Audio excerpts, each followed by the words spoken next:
Another problem that we commonly want to correct is to fix any blown out highlights or any really bright areas of our scene. The problem is that as we walk around the world and we look at different things, our eyes can adjust. So say, for example, we walk inside of a room. Our eyes will adjust so that we can see the detail in the darker area of the room. When we walk outside, our eyes will adjust again so that we can see the brighter scene before us. The difference between the darkest area of a scene and the lightest area of a scene is called the dynamic range of the scene. And while our eyes are really good at adapting really quickly, the camera is not quite as good.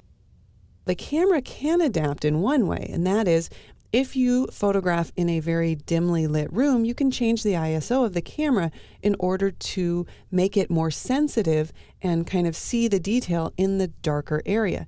If you walk outside, you would change the ISO in order to photograph a very bright scene. The problem that cameras have is when there are very dark areas and very light areas in the same scene, because then it has trouble capturing the entire dynamic range. There are a variety of ways that we can fix that, and I'm going to try to tone down these really bright reflections in this scene by using a combination of both the white slider and the highlights. In order to see what is blown out, let's go ahead and turn on our highlight clipping warning. We can see now that all of the overlaid areas with this red are completely white without detail. If we take our white slider and start moving it to the left, you can see that we can bring detail back into that highlight area. In addition, if we bring the highlight slider down, we can also compress this area right in here of our histogram so that we can see more detail in those areas.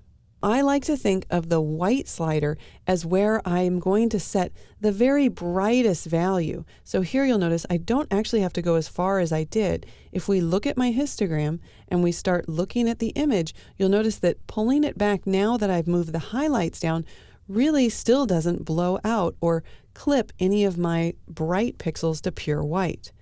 Then I can come back in the highlight area here, and again, I'm just watching my histogram here and also waiting for any areas in my image to have that red overlay. Once they do, I know just to back it off from there. So now this scene contains detail in my highlight areas. Of course, this will only work to a certain extent. If the scene was so contrasty or if the photo was way overexposed so that no detail was captured, then the sliders won't be able to recover what's not there.